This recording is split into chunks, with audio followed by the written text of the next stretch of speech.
इस वीडियो में बात करेंगे HDFC bank regular saving account के बारे में। ये अकाउंट आपके पास पहले से है या फिर आप ओपन करवाना चाहते हैं तो ये वीडियो आपके लिए काफी इंफॉर्मेटिव हो सकती है। इस वीडियो में आपको सिंपल तरीके से बताने वाला हूं कि इस अकाउंट में आपको क्या क्या बेनिफिट मिलने वाला है, कौन से चार्जेस लगने वाला है, इस अकाउंट को कितना मेंटेन करना होगा, नॉन मेंटेनेंस चार्ज यहाँ पे क्या होने वाला है, इस अकाउंट में कितना आप कैश डिपॉजिट करा सकते हैं या फिर आप विड्रॉल कर सकते हैं, कितने ट्रांजेक्शन आपको फ्री मिलने वाले हैं, सब कुछ जानकारी इस वीडियो में आपको मिलने वाली है। तो वीडियो को एंड तक जरूर देखें। चैनल पे आप फर्स्ट टाइम विजिट कर रहे हैं तो इस चैनल को भी जरूर से सब्सक्राइब करें, क्योंकि यहाँ पे आपको फाइनेंस से रिलेटेड जानकारी मिलती रहती है। दोस्तों, ये जो एचडीएफसी बैंक का रेगुलर सेविंग अकाउंट है, ये एचडीएफसी बैंक का एक पॉपुलर सेविंग अकाउंट है। जब भी आपको कोई एचडीएफसी बैंक में एक नॉर्मल अकाउंट ओपन कराना है तो आपको यही अकाउंट मिलने वाला है। इस अकाउंट में आपको net banking, mobile banking, chequebook, debit card, passbook, सब कुछ फैसिलिटी इस अकाउंट के अंदर मिल जाती है। बात करें इस अकाउंट के मेंटेनेंस चार्ज के बारे में, तो इस अकाउंट को मेंटेन करने के लिए ब्रांच की लोकेशन के हिसाब से इस अकाउंट को मेंटेन किया जाता है। अगर आप मेट्रो सिटी या फिर अर्बन सिटी में इस अकाउंट को ओपन कराते हैं तब आपको मंथली एवरेज बैलेंस 10,000 रुपए का मेंटेन करना होता है, या फिर आप चाहे तो एफडी के अगेंस्ट में भी इस अकाउंट को मेंटेन कर सकते हैं, जिसमें आप 1 साल 1 दिन के लिए अगर 1 लाख रुपए तक की एफडी करवा लेते हैं तो भी इस अकाउंट को आपको मेंटेन करने की जरूरत नहीं होगी। यानी कि ये जो 10,000 रुपए का आपको मेंटेन करना होता है, इसको आप जीरो रखेंगे तब भी आपको किसी तरह का कोई भी चार्जेस नहीं लगने वाला। बट इस अकाउंट को आप बिल्कुल भी मेंटेन नहीं करते हैं, नहीं आपका बैलेंस मेंटेन करते हैं और नहीं आप एफडी करवाते हैं तो इसमें कुछ चार्जेस भी लगता है, जिसमें जो भी शॉर्टफॉल अमाउंट होती है उस पर 6% का चार्ज किया जाता है। लेकिन कम से कम ये चार्जेस 600 रुपए का इस अकाउंट में लगाया जाएगा। इसके अलावा आप जिस ब्रांच में अकाउंट को ओपन करवाते हैं वो ब्रांच अगर सेमी अर्बन सिटी के अंदर आती है, यानी कि ज्यादा बड़े शहर भी नहीं हो और नॉर्मल गांव भी नहीं हो, एक मिडिल जो शहरी इलाका होता है उसमें आप इस अकाउंट को ओपन कराते हैं तब आपको मंथली एवरेज बैलेंस 5,000 रुपए का मेंटेन करना होता है। या फिर आप 1 साल 1 दिन के लिए आप कम से कम 50,000 रुपए की एफडी करवा देते हैं तो भी ये मेंटेन हो जाएगा। बट इस अकाउंट को भी आप नए एफडी करवाते हैं और नए बैलेंस मेंटेन करते हैं तो नॉन मेंटेनेंस चार्ज यहाँ पे लगाई जाता है। जो भी शॉर्टफॉल अमाउंट होगी उस पर 6% का चार्ज किया जाएगा। बट ये चार्जेस कम से कम 600 रुपए का यहाँ पे होने वाला है। बट आप जिस ब्रांच में ओपन करवाते हैं वो ब्रांच अगर रूरल एरिया के अंदर आती है, यानी कि गांव के अंदर आती है, तब आपको क्वार्टरली बैलेंस मेंटेन करना होता है, यानी कि हर 3 महीने का बैलेंस मेंटेन करना होता है, जिसमें आपको 2500 रुपए क्वार्टरली बैलेंस का मेंटेन करना होता है। बट यहाँ पे भी आप एफडी करवा लेते हैं तो भी ये मेंटेन हो जाएगा। आप अगर 1 साल 1 दिन के लिए 25,000 रुपए की एफडी करवा लेते हैं तो भी आपको क्वार्टरली मेंटेन करने की जरूरत नहीं होगी, उसके बाद आप जीरो पे यूज करेंगे तो भी चलेगा। बट आप कोई भी एफडी नहीं करवाते हैं या फिर आप बैलेंस भी मेंटेन नहीं करते हैं तब इस अकाउंट में भी नॉन मेंटेनेंस चार्ज यहाँ पे लगाया जाता है। जो भी शॉर्टफॉल अमाउंट होगी उस पर 6% का चार्ज किया जाएगा, बट कम से कम 600 रुपए का लगेगा। और इस अकाउंट में कैश डिपॉजिट और विड्रॉल लिमिट की यहाँ पे बात करें तो इस अकाउंट में आपको हर महीने 2 लाख रुपए तक की लिमिट यहाँ पे मिलने वाली है। यानी कि ये जो 2 लाख रुपए होगा, चाहे तो आप डिपॉजिट करा सकते हैं या फिर आप विड्रॉल कर सकते हैं ब्रांच के थ्रू। 2 लाख रुपए तक का आप लेन देन करेंगे तो वो बिल्कुल फ्री रहने वाला है। 2 लाख से ऊपर करेंगे तो आपको पर 1000 पे 5 रुपए का चार्जेस यहाँ पे लगेगा। बट ये जो चार्जेस होगा कम से कम 150 रुपए का यहाँ पे लगने वाला है। यानी कि 2 लाख तक कोई भी चार्जेस नहीं लगेगा, 2 लाख से ऊपर करते ही आपको कम से कम 150 रुपए का चार्जेस लगेगा। और ये आप होम ब्रांच और नॉन होम ब्रांच दोनों पे आप कर सकते हैं। वहीं नंबर ऑफ ट्रांजेक्शन की यहाँ पे बात करें तो 1 महीने में आपको टोटल 4 ट्रांजेक्शन यहाँ पे फ्री मिलने वाला है। ये जो 4 ट्रांजेक्शन होता है ये चाहे तो आप कैश डिपॉजिट में लगा सकते हैं या फिर ब्रांच से कैश विड्रॉल करते हैं उसमें लगा सकते हैं, या फिर डिपॉजिट और विड्रॉल दोनों में ये 4 ट्रांजेक्शन को आप कंप्लीट कर सकते हैं। 4 से ज्यादा आप जैसे 5वां ट्रांजेक्शन करेंगे उसी महीने के अंदर तब भी आपको कम से कम 150 रुपए का चार्जेस यहाँ पे लगने वाला है। यानी कि 2 लाख से ऊपर आप डिपॉजिट कराएंगे या फिर विड्रॉल करेंगे तब भी 150 लगेगा। और ये जो 4 ट्रांजेक्शन आपका कंप्लीट हो जाता है उसके बाद 5वां भी आप कोई भी ट्रांजेक्शन करेंगे तो भी कम से कम 150 रुपए का चार्जेस यहाँ पे लगने वाला है। वहीं बात करें थर्ड पार्टी ट्रांजैक्शन लिमिट के बारे में, यानी कि आपके अलावा कोई आपके अकाउंट में डिपॉजिट या फिर विड्रॉल करते हैं तो उसकी पर डे की लिमिट 25,000 रुपए की इस अकाउंट में रहेगी। ये होम ब्रांच और नॉन होम ब्रांच दोनों में रहेगी। और इस अकाउंट में डेबिट कार्ड की बात करें तो इस अकाउंट में 2 तरह के डेबिट कार्ड यहाँ पे मिलते हैं। अगर आपने अकाउंट मेट्रो सिटी या फिर अर्बन सिटी में ओपन कराया तो आपको मिलेनिया डेबिट कार्ड मिलेगा। अगर आपने सेमी अर्बन या फिर रूरल ब्रांच में इस अकाउंट को ओपन कराया तब आपको मनी बैक डेबिट कार्ड यहाँ पे मिलने वाला है। और मिलेनियर डेबिट कार्ड से आप डेली एटीएम से कैश विड्रॉल 50,000 रुपए का डेली आप कर सकते हैं। और पीओएस लिमिट जो शॉपिंग की लिमिट होती है वो 3.5 लाख रुपए तक का आप खर्चा कर सकते हैं। अगर मनी बैक डेबिट कार्ड की बात करें तो इस डेबिट कार्ड से आप डेली 25,000 रुपए तक का एटीएम से कैश विड्रॉल कर सकते हैं। और पीओएस लिमिट की बात करें तो 3 लाख रुपए तक का आप पीओएस जो शॉपिंग लिमिट होती है वो 3 लाख रुपए तक की आप इस डेबिट कार्ड से कर सकते हैं। बाकी जो ट्रांजैक्शन आपको मिलेगा वो दोनों डेबिट कार्ड पे सेम मिलने वाला है, जिसमें आपको एचडीएफसी बैंक के एटीएम पे आप हर महीने 5 बार जो ट्रांजैक्शन करेंगे फाइनेंशियल वो बिल्कुल फ्री होने वाला है। यानी कि 5 फाइनेंशियल हर महीने आपको फ्री मिलेगा। नॉन फाइनेंशियल वो अनलिमिटेड मिलेगा, उसके लिए कोई भी चार्जेस यहाँ पे नहीं लगने वाला है। बट अदर बैंक के एटीएम की यहाँ पे बात करें तो अगर मेट्रो सिटी एटीएम की बात करें तो वहाँ पे आपको 3 ट्रांजैक्शन फाइनेंशियल और नॉन फाइनेंशियल फ्री मिलने वाला है।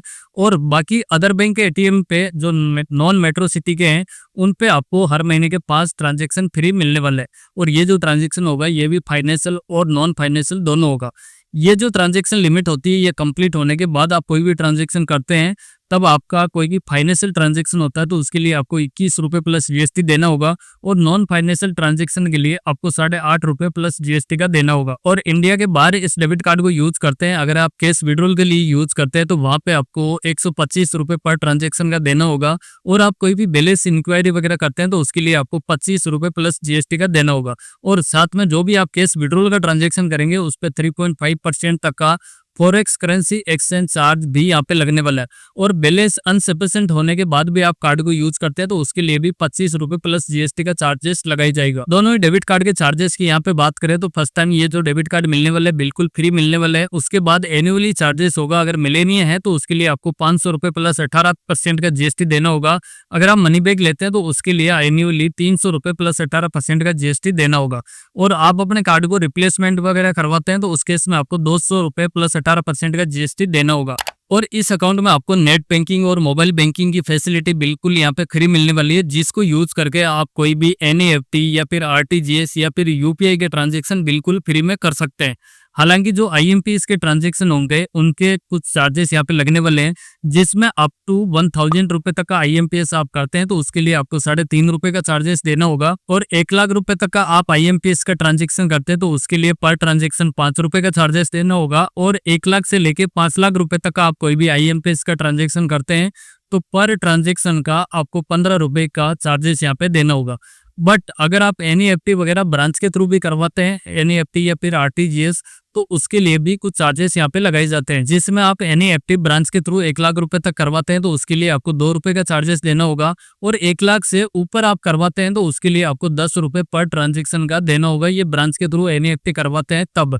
इसके अलावा आरटीजीएस भी आप ब्रांच के थ्रू करवाते हैं तो आप 2 लाख या फिर उससे ऊपर का आप आरटीजीएस ब्रांच के थ्रू करवाते हैं तो पर ट्रांजैक्शन का 15 रुपये प्लस 18% का जीएसटी यहाँ पे देना होगा। बट ये जो चार्जेस होगा ये आप ब्रांच के थ्रू करवाएंगे तभी आपको चार्जेस लगेगा। बाकी आप ऑनलाइन नेट बैंकिंग और मोबाइल बैंकिंग के थ्रू करेंगे तब आपको किसी तरह का कोई भी चार्जेस नहीं लगेगा। वहीं चेकबुक की बात करें तो इस अकाउंट में आपको फाइनेंशियल ईयर में 25 पेज की चेकबुक बिल्कुल फ्री में यहाँ पे मिलने वाली है। बट अगर आपको एडिशनल चेकबुक चाहिए तो आपको पर चेकबुक का आपको 100 रुपीज का चार्जेस देना होगा।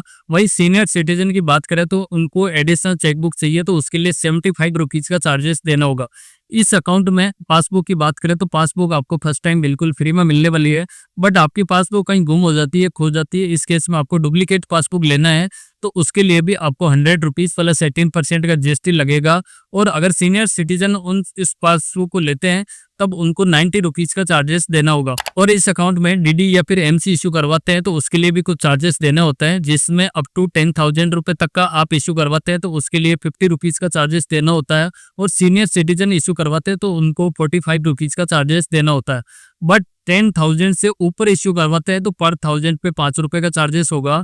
ये जो चार्जेस होगा कम से कम 75 रुपीज का चार्जेस यहाँ पे होने वाला है। ज्यादा से ज्यादा ये 10,000 रुपए तक का चार्जेस हो सकता है। और इस अकाउंट से कोई भी ईसीएस, एनएससीएच या फिर चेक कोई भी रिटर्न होता है तो इस केस में भी कुछ चार्जेस यहाँ पे लिया जाता है, जिसमें 1 महीने के अंदर ही अगर फर्स्ट टाइम में बाउंस होता है तो उसके लिए 450 रुपए का चार्जेस लगेगा। सेकेंड टाइम होता है तो 500 रुपए का लगेगा। अगर थर्ड टाइम होता है तो 550 रुपए का चार्जेस लगेगा। इस पे 18% का जीएसटी भी होगा। वही सीनियर सिटीजन की बात करें तो ये जो मैंने चार्ज बताया इनसे 50 रुपए का कम चार्जेस लगेगा। और आपके अकाउंट में कोई भी चेक डिपॉजिट होता है और वो फाइनेंशियल रीजन से अगर चेक रिटर्न होता है तो उस केस में भी आपको 200 रुपीज का चार्जेस यहाँ पे लगने वाला है। वही सीनियर सिटीजन को 80 रुपीज का चार्जेस लगेगा। और इस अकाउंट में स्टेटमेंट की बात करें तो इस अकाउंट में मंथली स्टेटमेंट आपके ईमेल आईडी पे बिल्कुल फ्री में मिलने वाला है, उसके लिए कोई भी चार्जेस नहीं लगेगा। बट आपको कोई भी ब्रांच से फिजिकल स्टेटमेंट चाहिए तो पर स्टेटमेंट का आपको 100 रुपीज का चार्जेस देना होगा और सीनियर सिटीजन को 50 रुपीज का चार्जेस देना होगा। और इस अकाउंट में इंटरेस्ट की बात करें तो आप जो भी इस अकाउंट में डिपॉजिट रखते हैं अगर 50 लाख से कम रखते हैं तो उस पर 3% का इंटरेस्ट मिलेगा और 50 लाख से ऊपर रखते हैं तो 3.5% तक का इंटरेस्ट इस अकाउंट में मिलेगा। और जो भी अमाउंट इस अकाउंट में आप डिपॉजिट रखते हैं उसमें से 5 लाख रुपए तक का अमाउंट आपको DIC GC के तहत आपका अकाउंट सिक्योर इस अकाउंट में रहेगा। और बात करें इस अकाउंट में SMS अलर्ट के बारे में तो इसमें आपको पर SMS का आपको 20 पैसे का चार्जेस यहाँ पे लगेगा। और इस अकाउंट के एलिजिबिलिटी के बारे में बात करें तो इस अकाउंट को सभी ओपन करवा सकते हैं। अगर 10 साल से ऊपर के बच्चे हैं तो वो भी माइनर इस अकाउंट को ओपन करवा सकते हैं। सीनियर सिटीजन भी इस अकाउंट को ओपन करा सकते हैं, इंडिविजुअल भी करवा सकते हैं, जॉइंट में भी करवा सकते हैं। तो इस अकाउंट को लगभग सभी ओपन करवा सकते हैं। इस अकाउंट को आप चाहे तो ऑनलाइन घर बैठे 5 मिनट में ही ओपन कर सकते हैं या फिर आप ब्रांच के थ्रू ऑफलाइन तरीके से भी इस अकाउंट को ओपन करवा सकते हैं।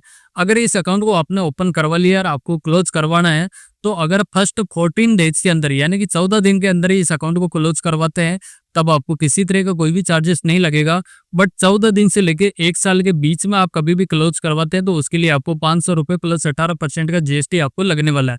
और सीनियर सिटीजन को कम से कम 300 रुपए का चार्जेस लगेगा। और 1 साल के बाद आप क्लोज करवाते हैं तो उसमें आपको किसी तरह का कोई भी चार्जेस नहीं लगेगा। दोस्तों इस अकाउंट में मैंने जितने भी आपको चार्जेस वगैरह बताई है उन सभी पे 18% का GST भी लगेगा, क्योंकि मैंने कई जगह ये ओनली चार्जेस ही बताया है, उसके साथ में GST नहीं बताया है।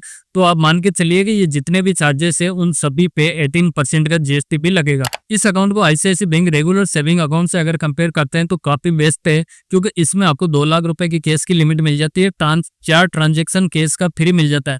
बट ICICI बैंक में रेगुलर सेविंग अकाउंट ओपन करवाते हैं तो उसमें आपको हर महीने की 1 लाख रुपए तक की कैश की ट्रांजेक्शन मिलती है और उसके अलावा 3 ट्रांजेक्शन आपको मंथली फ्री मिलते हैं। बट दोनों में आपको बैलेंस को सेम ही मेंटेन करना होता है। तो मेरे हिसाब से ये HDFC बैंक का अकाउंट काफी बेस्ट है। आपको ये अकाउंट कैसा लगा, इस अकाउंट के बारे में अपनी राय कमेंट बॉक्स में जरूर बताइए। तो बस यही था HDFC bank regular saving account के बारे में जानकारी। इस वीडियो में बताई गई जानकारी आपको पसंद आई हो तो इस वीडियो को आप जरूर से लाइक करें। चैनल पे आप फर्स्ट टाइम विजिट कर रहे हैं तो इस चैनल को भी आप जरूर से सब्सक्राइब करें। साथ में जो नोटिफिकेशन बेल है उसको भी प्रेस करके रखें ताकि हमारे आने वाली सभी वीडियोज की नोटिफिकेशन आपको मिलती रहे सबसे पहले।